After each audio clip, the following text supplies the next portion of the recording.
तो हम लोग आज स्टार्ट कर रहे हैं प्रसूति तंत्र एवं स्तरी रोग। तो आज हम लोग प्रसूति तंत्र करने वाले हैं। तो फर्स्ट पेपर करेंगे, फर्स्ट पेपर का बी पार्ट। तो चैप्टर स्टार्ट करते हैं सूतिका विज्ञानीय। सूतिका विज्ञानीय के अंतर्गत हम लोग पढ़ेंगे सूतिका की परिभाषा, सूतिका का काल, सूतिका की प्रचर्या और सूतिका प्रचर्या से लाभ। ये 4 टॉपिक्स पढ़ेंगे। तो चैप्टर स्टार्ट करने से पहले आपने चैप्टर का नाम देखा सूतिका। तो पहले सूतिका के बारे में, तो सूतिका क्या होती है ये आपको पता होना चाहिए।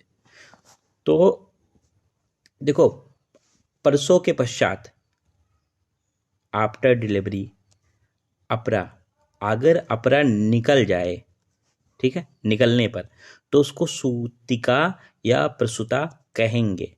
ऐसा नहीं कि डिलीवरी हो गया, आफ्टर डिलीवरी हम किसी को सूतिका नहीं कह सकते। आफ्टर डिलीवरी जब तक उसका अपरा प्लेसेंटा ना निकलेगा तब तक उसको हम लोग सूतिका या प्रसूता नहीं कहेंगे। न निकलने पर सूतिका या प्रसूता नहीं कहलाती है। तो ये बात तो क्लियर हुई कि सूतिका टर्म किसके लिए आया है। तो सूतिका टर्म आफ्टर डिलीवरी तो आया है, लेकिन उनके लिए आया है जिनका प्लेसेंटा बाहर हो गया हो। जिनका प्लेसेंटा बाहर नहीं हुआ होगा उनको हम सूतिका या प्रसूता नहीं बोल सकते हैं। ठीक है, ये बात क्लियर हो गई। अब हम पढ़ लेते हैं। तो महर्षि काश्यप ने बताया है सूतिका शापी तत्र स्याद चा न निर्गत अपरा चा न निर्गता प्रसूता अपि न सूता स्त्री भवेत गते सती। मतलब बालक के प्रसव होने के बाद यदि अपरा गिरे तो उसे प्रसूता या सूता नहीं कहा जाएगा, न गिरे। अगर बालक का प्रसव हो गया और अपरा नहीं गिरा तो उसको हम प्रसूता या सूतिका टर्म नहीं देंगे। अर्थात अपरा गिरने के पश्चात ही उसे हम प्रसूता या सूतिका कहेंगे। तो सभी आचार्यों ने अपरा पतन के पश्चात ही सूतिका प्रचर्या का वर्णन किया है। तो यहाँ हमारा क्लियर हुआ कि सूतिका किसको कहते हैं। तो सूतिका कहते हैं जब तक प्लेसेंटा उसका न गिरा, प्लेसेंटा निकल गया फिर उसको सूतिका या प्रसूता कहेंगे। अगर प्लेसेंटा नहीं निकला है तो उसको हम सूतिका या प्रसूता नहीं कहेंगे। श्लोक इम्पॉर्टेंट है, श्लोक याद कर लेना है, क्योंकि सूतिका क्वेश्चन आता ही है। अगर आता है तब तो आपका लिखना है, लेकिन अगर प्रसव भी आता है क्वेश्चन तो उसमें टर्म डाल के आप लिख सकते हैं कि प्रसव के पश्चात कब सूतिका कही जाएगी। सूतिका टर्म लिख के और ये आराम से आप लिख सकते हैं। तो श्लोक आराम से याद कर लीजिए।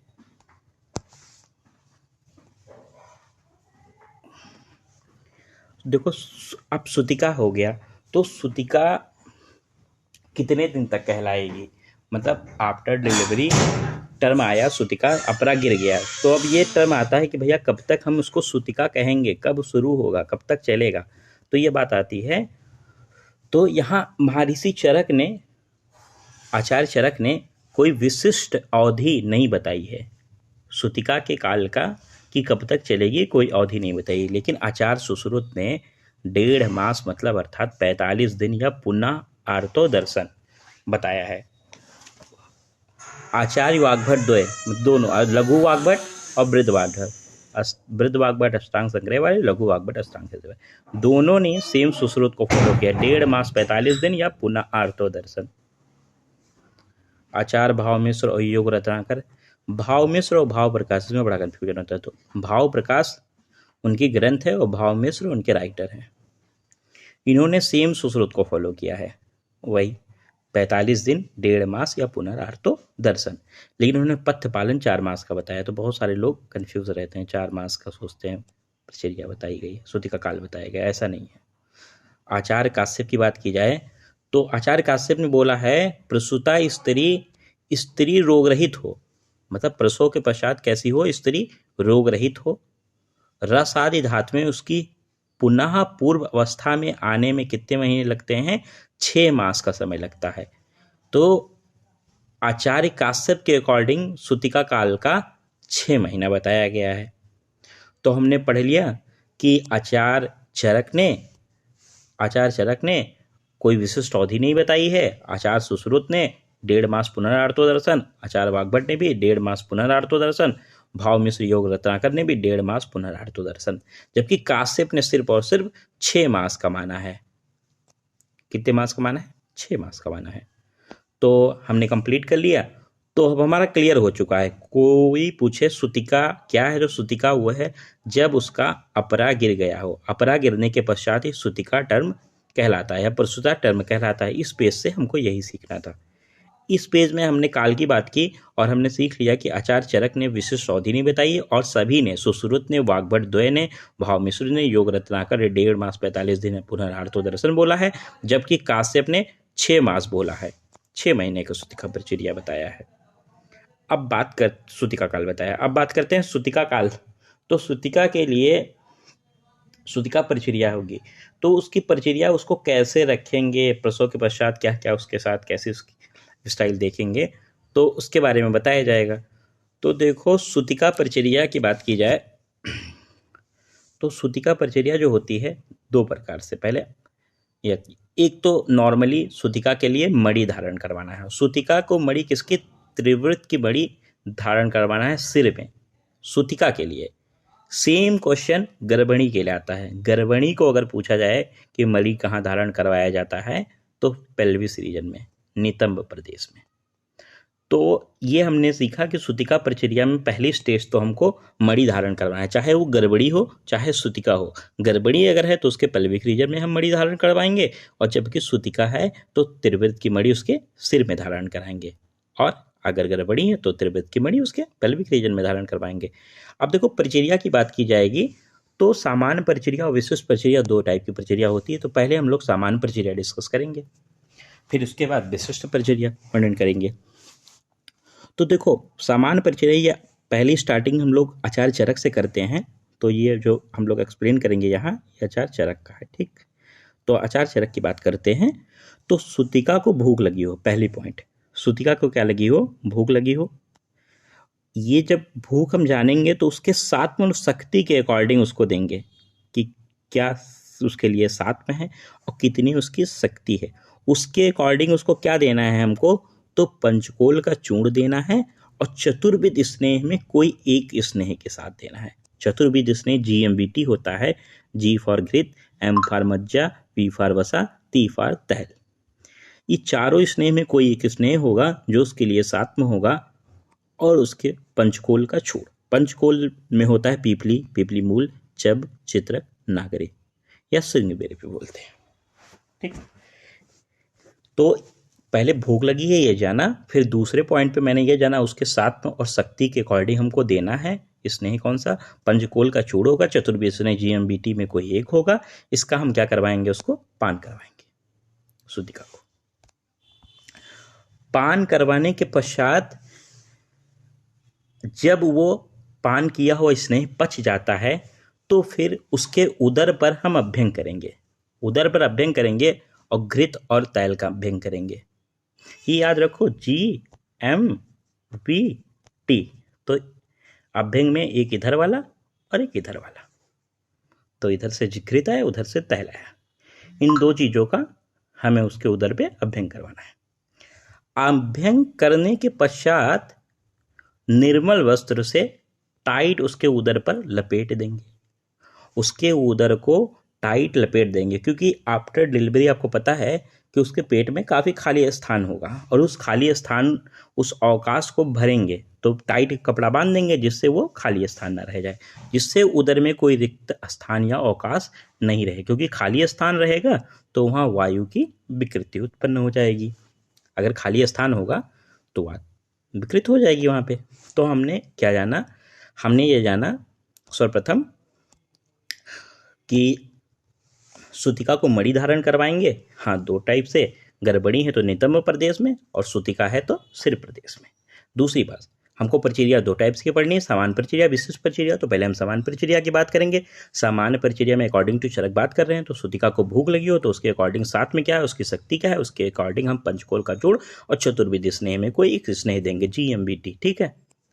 पीपली, पीपल मूल, चब, चित्रक, नागरी, इधर याद है आपको, इसका पान करवा दें।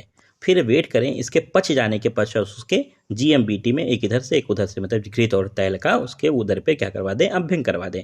अभ्यंग करवाने के पश्चात उसे उदर पे क्या टाइट एक वस्त्र लपेट दें, ठीक है, जिससे उसके उदर का रिक्त स्थान अवकाश जो हो वो न रह जाए, जिससे कोई वायु अपनी विकृति उत्पन्न न कर पाए। इतनी बात क्लियर हुई आपकी। आगे बात करते हैं।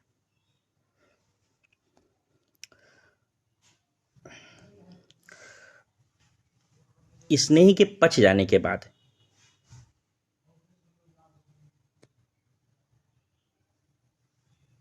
पीपली आदि औषधियों से साधित घृत युक्त पीपली अवागु का पान कराएं। ये इंतजार करें कि स्नेह पच जाए, और स्नेह जब पच जाए तो उसके बाद पीपली आदि औषधियों से साधित घृत युक्त पतली अवागु का पान करवाएं। दोनों समय अर्थात चाहे स्नेह पान करवाना हो चाहे यवागु पान करवाना हो। जैसे अभी यवागु पान करवाए, स्नेह पाचन के बाद यवागु पान करवाए, तो चाहे स्नेह ऊपर स्नेह पान करवाया था, चाहे स्नेह पान करवाया हो चाहे यवागु पान करवाया हो, दोनों ही समय में पहले उसे उष्ण उदक से परिसेक करना है। उष्ण उदक मतलब ठंडा करना चाहिए। इससे उष्ण उदक मतलब उष्ण मतलब गर्म, और उदक मतलब जल, गर्म जल से उसका परिसेक करें। इस विधि को 5 से 7 रात्रि तक पालन कराएं। कितनी रात्रि तक? 5 से 7 रात्रि तक पालन करवाएं। फिर इसके बाद अप्यायन मतलब होता है बढ़ाने वाली चिकित्सा। तो प्रहण चिकित्सा या मांस बलवर्धक उपाय उसके लिए करें, उसकी चिकित्सा करें। टीकाकार चक्रपाणी के अनुसार जो विधि हम ऊपर पढ़ रहे हैं, यह विधि अनूपदेश की स्त्री के लिए नहीं है, क्योंकि अनूपदेश में कफ की प्रधानता होती है, कफ की प्रबलता होती है। तो इस विधि को जंगल देश में ही प्रयोग करना है। इस विधि का प्रयोग जंगल देश में करना है। तो हम जितना पढ़े वहां तक एक बार रिवाइज करते हैं और फिर नेक्स्ट लेक्चर में आके बताते हैं, क्योंकि आचार चरक और सुश्रुत का एक ही में पढ़ेंगे तो आप कंफ्यूज होंगे। ठीक है, याद तो कोई एक करना है लेकिन पढ़ा तो देते हैं। तो हमने सर्वप्रथम क्या पढ़ा, जल्दी जल्दी बताते हैं। हमने पढ़ा सुतिका। तो सुतिका क्या होती है, तो ये हम जान गए। प्रसव के पश्चात यदि अपरा निकल जाए तो सुतिका कहलाएगी, अपरा न निकले तो सुतिका प्रसूता नहीं कहलाएगी। ठीक है, दूसरे पेज पे हमने ये क्लियर किया। सुतिका काल की बात की जाए तो सुतिका काल आचार्य चरक ने कोई विशिष्ट नहीं बताया, जबकि सुश्रुत, वाग्भट, भावमिश्र, योग रत्नाकर ने सबने 1.5 मास और पुनरार्थो दर्शन बताया है, और काश्यप ने 6 मास का बताया है। ठीक, सुतिका के लिए मणि बताया गया है। तो सुतिका है तो त्रिवृत की मणि सिर में धारण करेगी, गड़बड़ी है तो नितंब प्रदेश में त्रिवृत की मणि धारण करेगी। सामान्य परिचय या विशिष्ट परिचय 2 टाइप की पढ़नी है। तो सामान्य परिचय अकॉर्डिंग टू चरक, अगर भूख लगी हो तो उसके साथ मनोशक्ति के अनुसार उसे पंचकोल का चूड़, चतुर्विध स्नेह में कोई स्नेह से पान करवा दें। पंचकोल पीपली मूल चब चित्रकनाग्रह होता है। इसका पान करवाने के बाद जब स्नेह पच जाए तो उसके उदर पर घृत और तैल का अभ्यंग कर दें। अभ्यंग करने के बाद उसके उदर पर निर्मल वस्त्र लपेट दें। और जब निर्मल वस्त्र लपेटते क्यों है, क्योंकि उसके रिक्त स्थान अवकाश कोई रह न जाए, जिससे वायु कोई विकृति उत्पन्न न कर पाए। स्नेह के पच जाने के बाद उसे पीपली आदि औषधियों से साधित घृत युक्त पतली यवागु का पान कराएं, और दोनों समय चाहे स्नेह पान करवाना हो चाहे यवागु पान करवाना हो, उससे पहले उष्णोदक से उसका परिसेक करें। इस विधि को 5 से 7 रात्रि पालन करना है, और इसके बाद अप्यायन चिकित्सा करनी है। अप्यायन चिकित्सा मतलब बढ़ाने वाली चिकित्सा, ब्रहण चिकित्सा या मांस बलवर्धक चिकित्सा। टीकाकार चक्रपाणी ने जो ये विधि ऊपर हमने पढ़ी है, ये अनूपदेश की स्त्रियों के लिए नहीं बताई है, क्योंकि अनूपदेश में कफ की प्रधानता होती है, और हम प्रयोग क्या कर रहे हैं, स्नेह मैक्सिमम प्रयोग कर रहे हैं, इसलिए इसका प्रयोग नहीं लेंगे। ठीक है, तो ये कहाँ के लिए है, यह विधि जंगल देश के लिए है। तो अनूपदेश के लिए आगे बढ़ेंगे। अब मैंने चरक का कर लिया है।